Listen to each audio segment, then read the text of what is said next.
What's up, YouTube? Welcome back. I see some YouTubers out there trying to take claim to fame on broken stud extractions and all the famous methods. I will tell you, there is nothing faster than an acetylene torch, knowing what you're up against for labor time so you can get paid properly, and adding additional labor for rusted out, seized, broken studs. So we're doing both on this 09 4.6 F-150 four-wheel drive. Pays 7 hours, rounded off, not including broken, seized studs, blinds, broken studs, so on and so forth. So here's my tools of choice. Acetylene torch, 15 millimeter swivel, that's to get the bolts off the flanges. And this took me like 10 minutes to get the tire off, and 6 nuts that studs weren't broken on. And then we have 3. So we have 1 right here. Let's get it close up. We got 1 right there that I back around the cylinder head. You got 1 broken blind inside the cylinder, and I see many other methods out there. And trust me, I've been doing this way longer than YouTube's been doing videos. Grind the cylinder head away with a carbide bit, exposing the stud. If you see that right there, back grind the crusties off that stud right there. You're going to weld a nut to that one. You're going to build that one up inside with weld to make it stick out past the cylinder head, and then you're going to weld another nut or bolt to that and pull it that way. And we got 1 more at the bottom that's blind that I didn't get that far yet. So straight carbide. I also have another carbide on a 90 that I'm going to dig out if I can find it. That's it. It's my guys to convert it to something else. Well, you can see that they were doing something with this. So this is a 90 carbide. So I heat all the bolts up, all the existing nuts, and then use a stud extractor if they're not 13 millimeters anymore, or a nut extractor, or a stud, however you want to call it. And if they're 13s and then they're not rusted out, then use a good 13 millimeter socket. If not, you're using a strip socket tool. Heat every nut up and get them off. Save as many of the good studs as you can that are still existing. And then the other 3, you know how it is. You're going to be pulling them out. Now I have to do the other side too, and that's the manifold. This is the fastest way to go about it. I don't know if I'm going to be able to stick my camera in here while I'm doing this. So let's see if I can and get you a view of what will be going on. Probably not. Well, maybe. Let's see. So I got the welder jigged up. And you want to make sure that your tip's clean. And it's not too hot. I think Caleb's got this running a little too hot. But we'll see. And then you're going to find a place to ground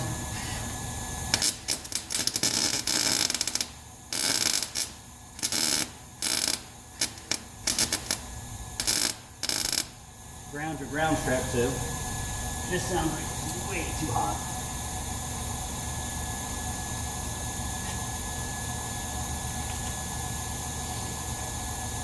And then you're going to get up inside of here.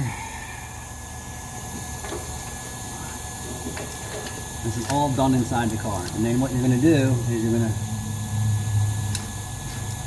just weld in the center of that stud. Now I've seen guys use brass when you're on a bench and all that stuff. That's great if you're working on a bench.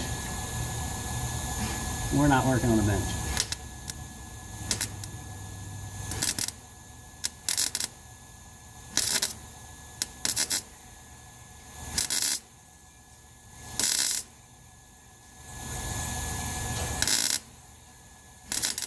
Now this, I don't expect to come right out.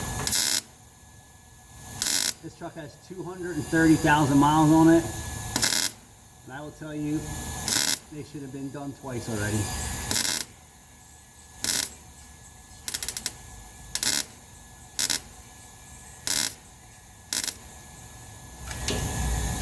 So once the slag you can see that is outside the cylinder head.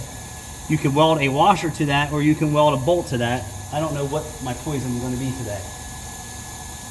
Whatever works. I'm not sure what's going to work. I'm going to need some nuts.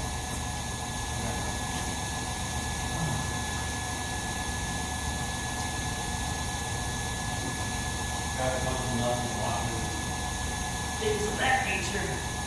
So everybody has plenty of leftover nuts. I don't anticipate this one coming off too easy, to be honest with you, or any of these based on the mileage. So I'm going to weld that nut just like that. If you can see that, you can't. Sorry, but this is what we're dealing with right now. So we're going to take this and we're going to weld a nut to it.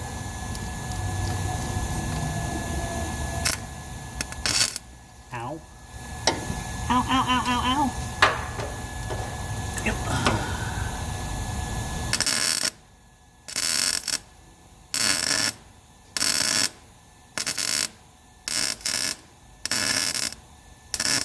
And I will tell you, if that comes off, I would be shocked.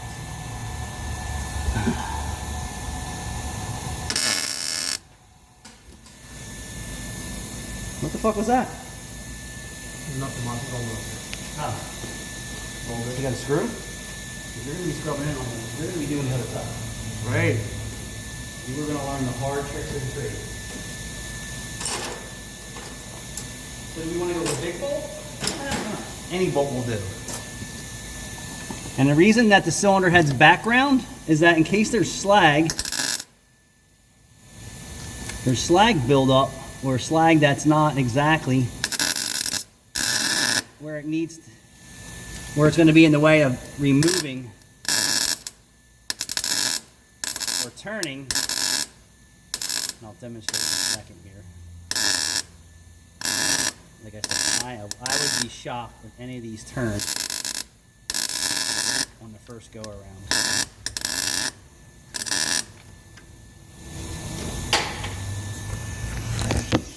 So we'll just say that this is the hole, right? So I carbided this out, and then just a screw or something. How about some bolts? We'll just use this for demo. So this is the broken stud. So this is the broken stud, and then you carbide all the material away from it, so when the slag builds up, that it's not rotating and hitting the cylinder head. So I don't know if I want to try and PB this, because it's always a trick and a science to this, always. So I'm going to give it a little squirtsy squirts.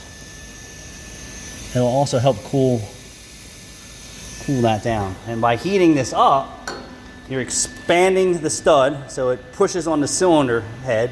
And if the stud's soft enough, when it shrinks, it'll actually become a smaller size, just a little bit.